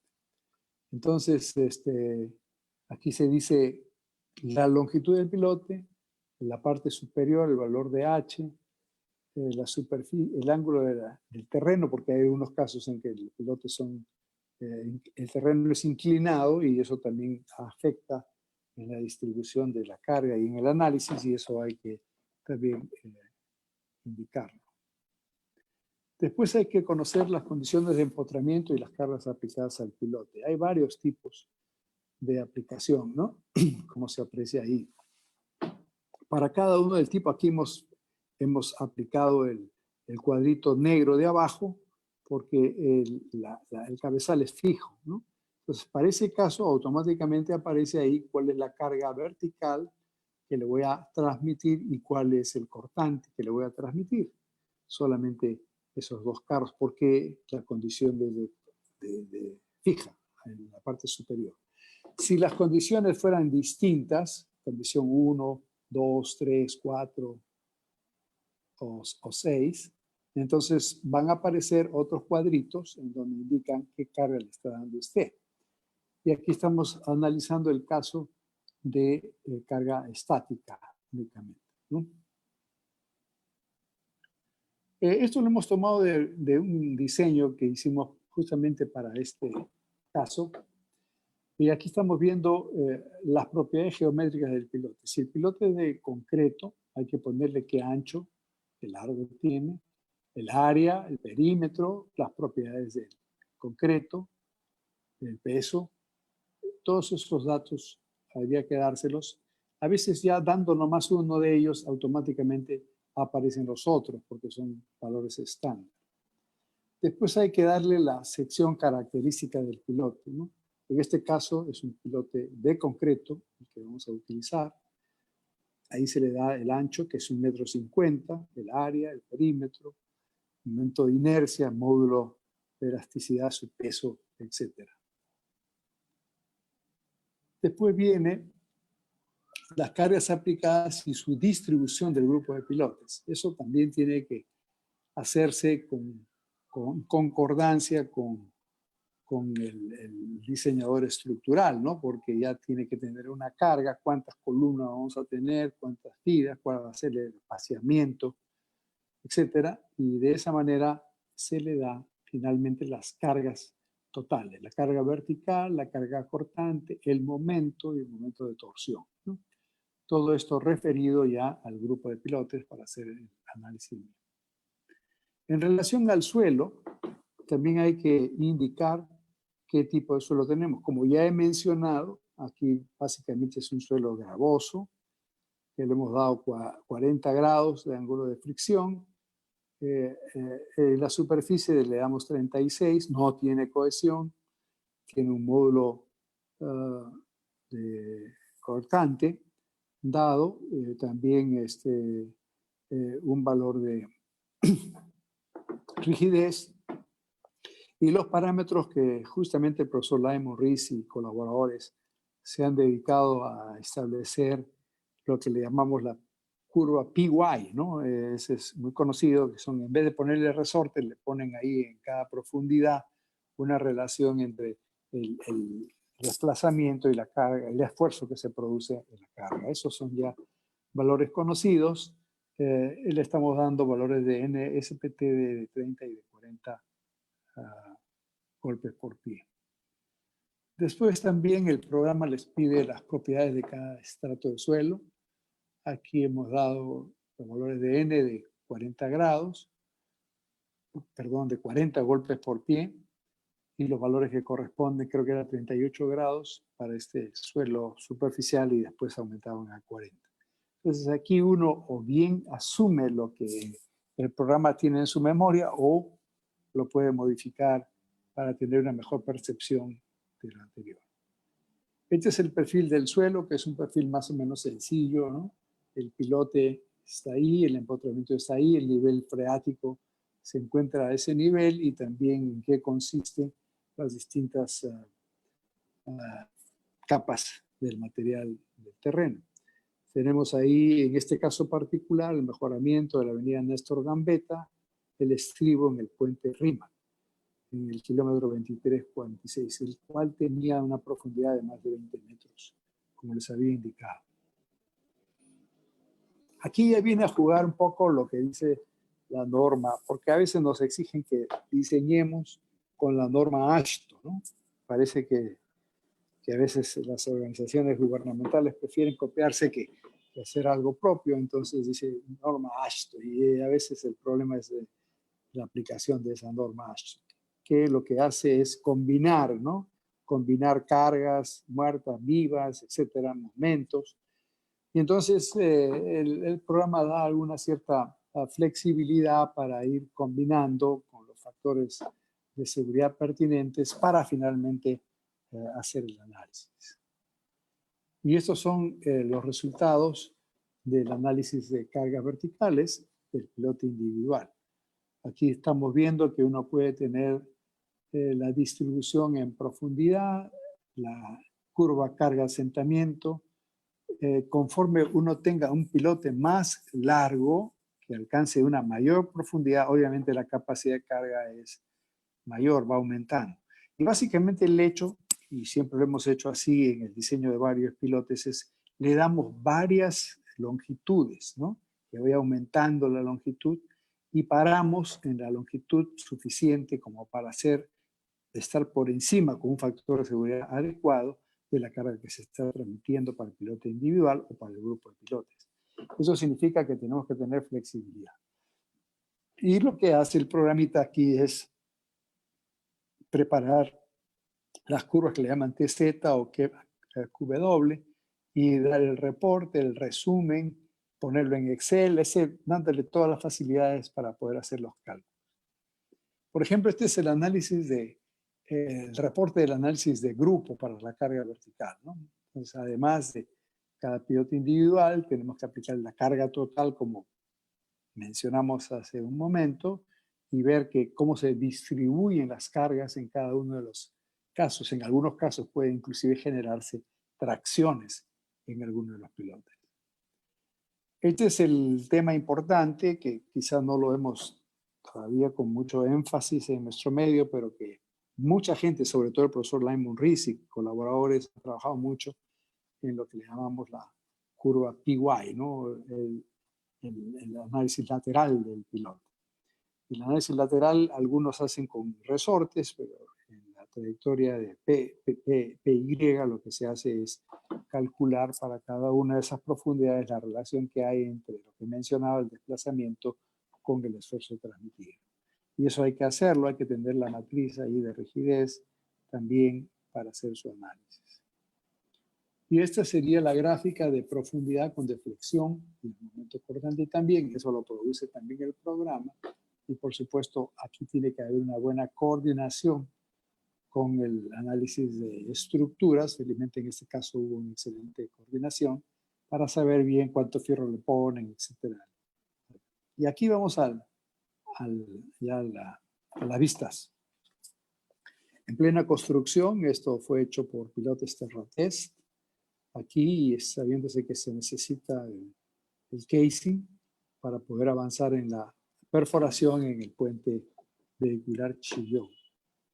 Aquí estamos otra vez en el puente vehicular Chillón. Es un puente relativamente pequeño, pero se está trabajando. Esos son los fierros que van ahí adentro en el casing y después se hace el vaciado del concreto vaciado. Aquí ya están los 4 pilotos, creo que eran 4, y ya la máquina de pilotaje ha pasado a la otra. Este es el río tan chiquito, como lo ven, ese es el río Chillón, ¿no? Por cierto, y están aquí ya haciéndose el refinamiento de este pilote. Esto es en particular importante. Aquí fue donde me invitaron a visitar los contratistas, porque no sé qué preocupación tenían, que no era nada, por supuesto. Estamos viendo que a la mano izquierda estamos una vía, ¿no? Y se estaba construyendo la otra vía para hacer esa avenida Gambetta de doble vía. Y se había construido acá un terraplén para poder desde ese terraplén hacer el hincado, la construcción de esta pilota. Y habían encontrado unas capitas ahí de material un poco más fino y se habían asustado y por eso tuvimos que ir a hacer una visita, pero ahí no pasaba nada en realidad. Bueno, y aquí estamos viendo lo mismo, el mismo sitio, ¿no? En donde se había hecho el terraplén que se está ilustrando y se está haciendo la excavación con el casing para poder hacer el avance. Aquí estamos en el punto en donde se está vaciando el concreto. Unicom fue la empresa. Se ve el río Rímac allí a la izquierda. Estos pilotes excavados, como había mencionado, fueron construidos por pilotes Terratest Perú. Los ensayos de integridad y dinámico los ejecutó Falcao Bauer. ¿Cuándo será el día en que los constructores extranjeros y nacionales tengan más confianza en los ingenieros peruanos? Eso es algo que hay que reclamar, porque para hacer esta cosa pues era muy fácil hacerla, pero a veces nadie es profeta en su tierra. Aquí se hicieron 22 ensayos PIT y 2 ensayos PDA, solamente 2 se hicieron, porque bueno, es caro y van a ver en qué consiste.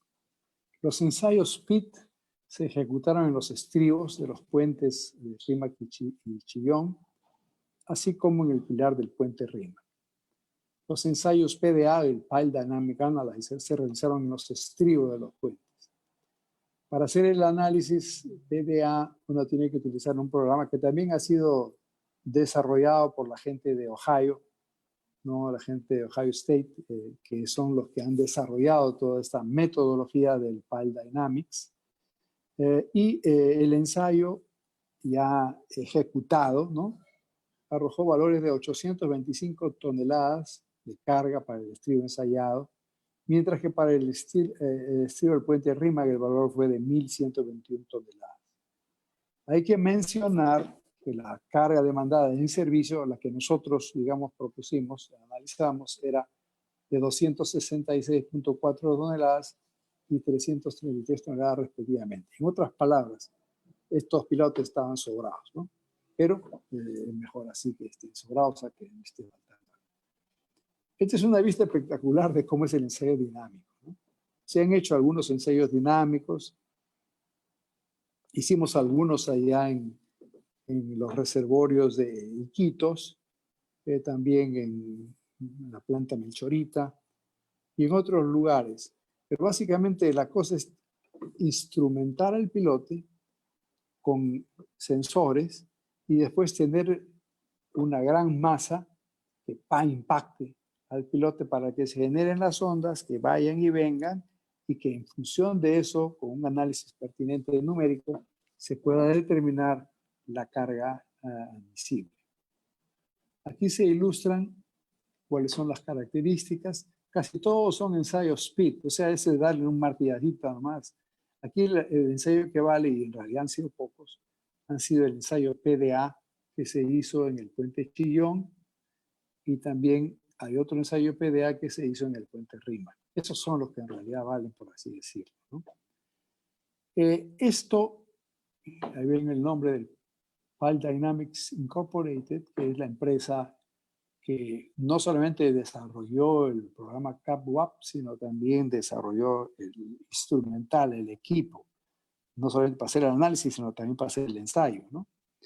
Eso conduce eventualmente a tener la curva que estamos viendo en función de la llegada de las ondas que estoy mencionando, la curva de la izquierda hacia abajo, que es más o menos parecida a cuando uno hace un ensayo de carga estática, ¿no? Uno cuando hace un ensayo de carga estática lo que tiene que ir, de acuerdo a la norma, no sé si es ASHTO o ASTM creo que es, uno si quiere 60 toneladas tiene que ir hasta 120 toneladas ensayando, ¿no? Y ensayándola en 8 incrementos de carga y después de descarga, para finalmente interpretar a posteriori con una serie de metodologías gráficas y también analíticas cuál en realidad es la carga última, digamos, del pilote, ¿no?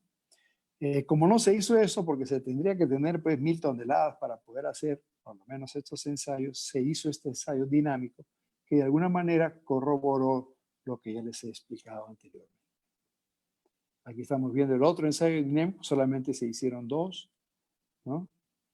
Y finalmente, las conclusiones y recomendaciones.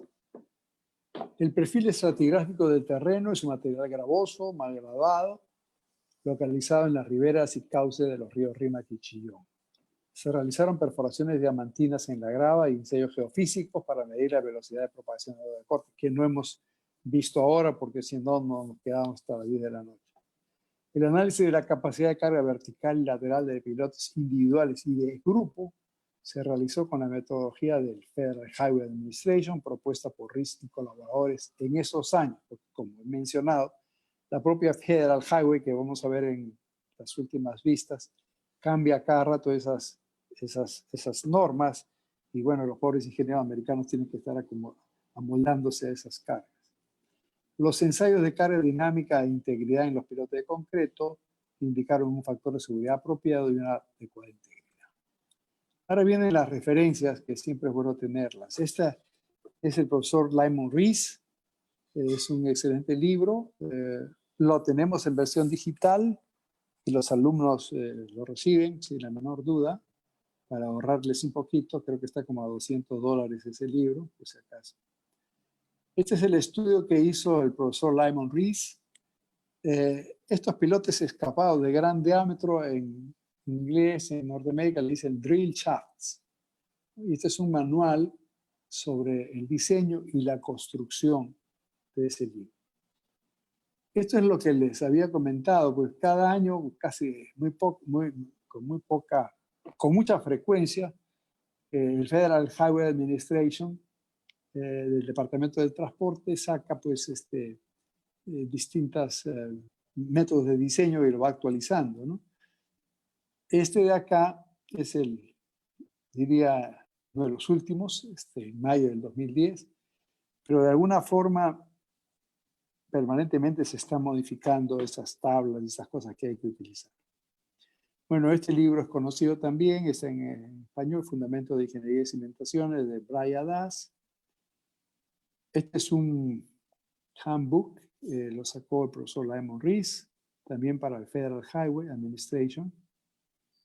Aquí se unió Europa con Norteamérica. El profesor Van Imp es un holandés de Delft, y el profesor Lyman Rees es de la Universidad de Texas. Ellos sacaron el libro de pilotes individuales y pilotes de grupo bajo carga lateral, que es una de sus especialidades.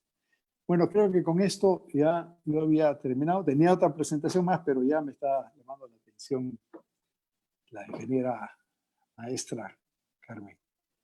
Así que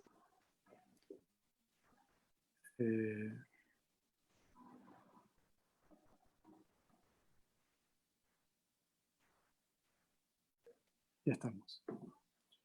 Muy bien, de repente hay una pregunta para ya terminar mi parte. ¿Alguna Carmen. consulta? Vamos a habilitar los micrófonos.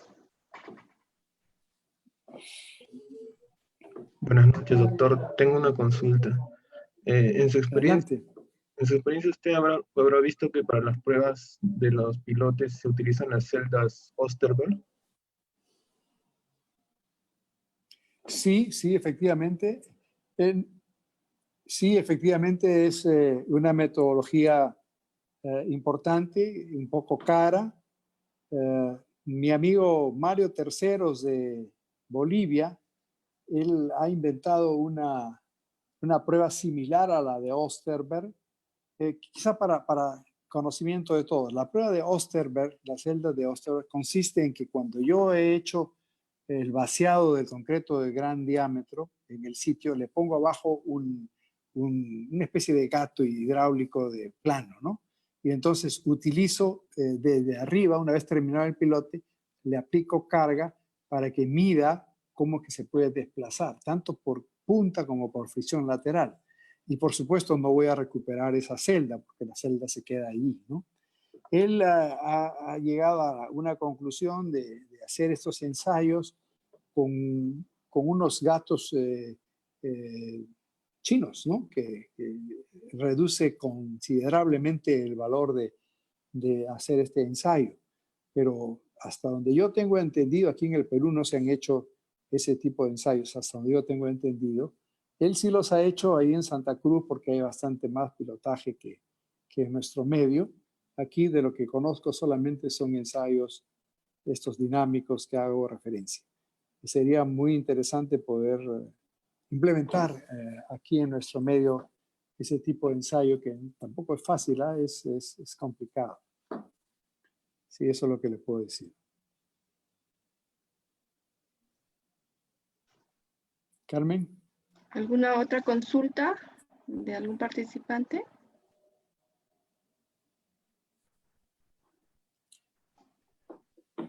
Bueno, si no hay más consultas, yo quisiera aquí despedirme y dejar a la maestra Carmen Ortiz para que ella haga unas coordinaciones con los que son alumnos regulares de este curso. Ya les había hecho al principio, quizá han llegado tarde algunos. Van a haber dos conferencias que se las recomiendo grandemente. Una es del doctor Cárdenas Guillén, que es profesor también del posgrado. Él va a dar un curso sobre cimentaciones profundas justamente.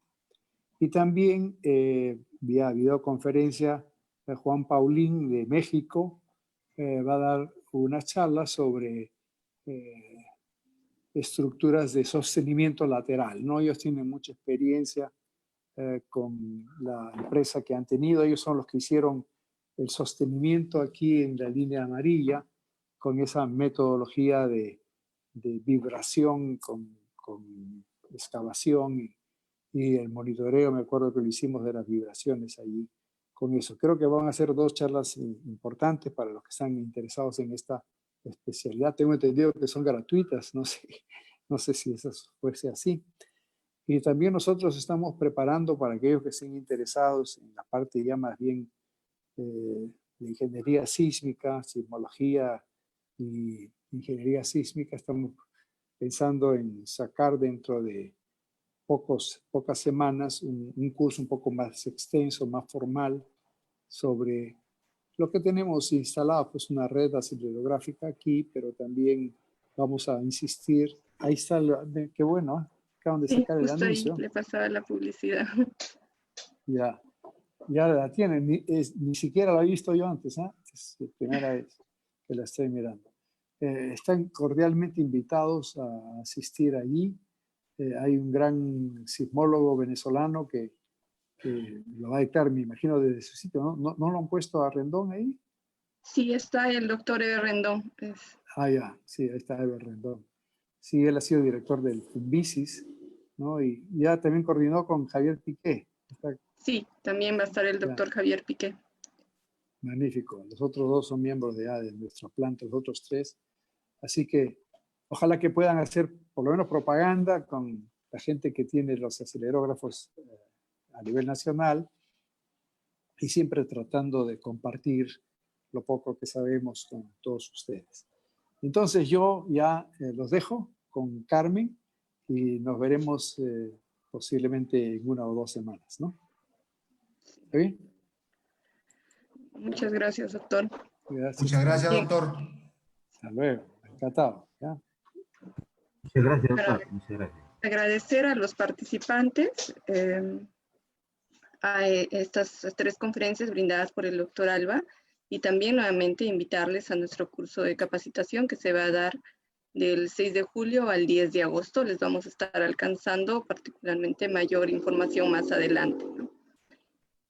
A los alumnos del curso de Seminario Ingeniería Geotécnica, les pediría que por favor ingresen al Zoom que está habilitado en el aula virtual, y a los demás participantes, muchísimas gracias.